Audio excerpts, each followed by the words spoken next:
നമ്മൾ വിചാരിക്കുന്ന മാതിരിയല്ല. അമേരിക്കയിൽ നല്ല മതസ്വാതന്ത്ര്യമുണ്ട്. ചില ആളുകളൊക്കെ ഞാൻ പറയുന്നത് കേട്ടിട്ടുണ്ട്, അവിടെ പള്ളിയില്ല, പള്ളിക്ക് മിനാരുണ്ടാക്കാൻ പറ്റൂല. ഇതെല്ലാം വെറുതെ പറയുന്നതാ. പള്ളി ഉണ്ടാക്കാൻ ചെറിയ പള്ളിയൊന്നും പറ്റൂല. ഒരു പള്ളി എന്ന് പറഞ്ഞാൽ 5 ഏക്കർ സ്ഥലം വേണം, എന്തെങ്കിലും പള്ളി കിട്ടുള്ളൂ, അംഗീകാരം കിട്ടുള്ളൂ. അല്ലെങ്കിൽ പിന്നെ ചെറിയ പ്രയറാളായിട്ട് അവിടെ ഇവിടെയൊക്കെ വല്ല ഉണ്ടാക്കാന്നല്ലാതെ പള്ളിയാണോ പെർമിഷൻ കിട്ടണം 5 ഏക്കർ വേണം. അത് ക്രിസ്ത്യൻ ചർച്ചിന് അത് ബാധക. അപ്പോൾ ഓരോ ടൗണിലും ഇന്ന് ധാരാളം, ഒന്നല്ല ഒരുപാട്. ഇപ്പം ന്യൂയോർക്കിൽ 274 പള്ളികളുണ്ട് എന്ന് പറഞ്ഞാൽ ആരും വിശ്വസിക്കില്ല. ന്യൂയോർക്കിൽ മാത്രം 274 പള്ളികളുണ്ട്. അതുപോലെ പള്ളികൾ ഉണ്ട് എന്നല്ല, അവരൊക്കെ വളരെ ഉഷാറുമാണ്. എന്നോടൊരു സഹോദരൻ, തിക്കോടിക്കാരനായ സഹോദരനോട് പറഞ്ഞു, ഈ കൊറോണ കാലത്ത് എനിക്കൊരു ജുമ നഷ്ടപ്പെട്ടു, വേറൊന്നും നഷ്ടപ്പെട്ടില്ല. അപ്പം എങ്ങനെ നിങ്ങൾ കൊറോണ കാലത്ത് എങ്ങനെ നിസ്കരിച്ചത്? പള്ളി പൂട്ടാനും ചർച്ച് പൂട്ടാനും ഓർഡർ ഇട്ടു. ഞങ്ങളതിൻ്റെ തൊട്ടടുത്ത് തന്നെ ഒരു ഷെഡ് ഉണ്ടാക്കി. ആ ഷെഡിൽ നിസ്കരിക്കും. പള്ളിയിലേ പൂട്ടാൻ പറഞ്ഞിട്ടുള്ളൂ, ഷെഡ് ഉണ്ടാക്കാണ്ട് അറിഞ്ഞിട്ടില്ലല്ലോ. അങ്ങനെ എനിക്ക് കാണിച്ചു തന്നത് ഇതിലായിരുന്നു ഞങ്ങൾ നിസ്കരിച്ചിരുന്നത്. വാഷിങ്ടണിൽ അതിൻ്റെ ഹൃദയത്തിൽ തന്നെ ക്യാപിറ്റോൾ എന്ന് പറഞ്ഞതാണ് നമ്മളെ ഇപ്പോൾ ഇന്ത്യൻ പാർലമെൻറ്റ് എന്ന് പറയുന്നത് പോലെയുള്ളത് അവിടുത്തെ ക്യാപിറ്റോളാണ്. ഈ ക്യാപിറ്റോളിലാണ് അമേരിക്കൻ കോൺഗ്രസ് നടക്കുന്നത്.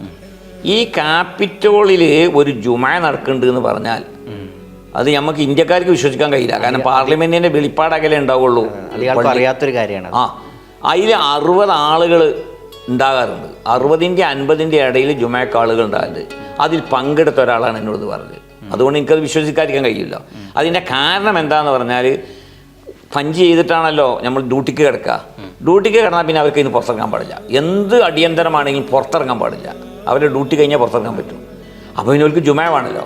അപ്പോൾ ജുമ ക്യാപിറ്റോൾ, അതിൻ്റെ ഉള്ളിൽ തന്നെ ജുമ. അപ്പോൾ നമ്മൾക്കത് കാണാൻ കഴിയില്ല. കാരണം എന്താ പറയുക, നമുക്ക് പുറത്തുനിന്ന് കാണാനല്ലാതെ അതിൻ്റെ ഉള്ളിലേക്ക് കാണാൻ കഴിയില്ല.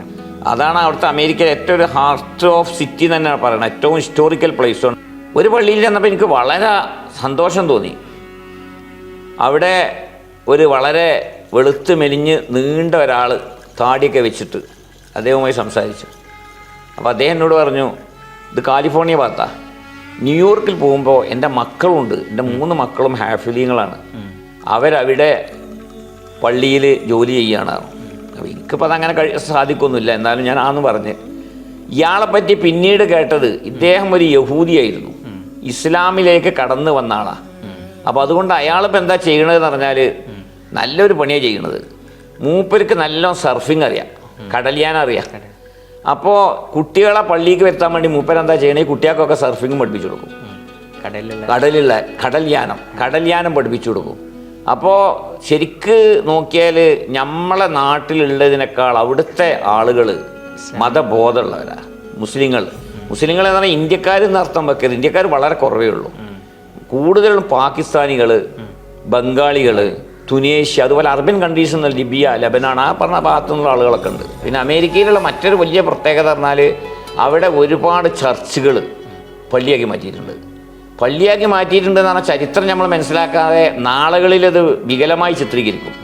അതായത് അമേരിക്കൻ ഭരണഘടനയിലും അതുപോലെ ബ്രിട്ടൻ ഭരണഘടനയിലും യൂറോപ്യൻ ഭരണഘടനയിലൊക്കെ എന്താന്ന് പറഞ്ഞാൽ ആരാധനാലയങ്ങൾ വിൽപ്പന നടത്താൻ പാടില്ല.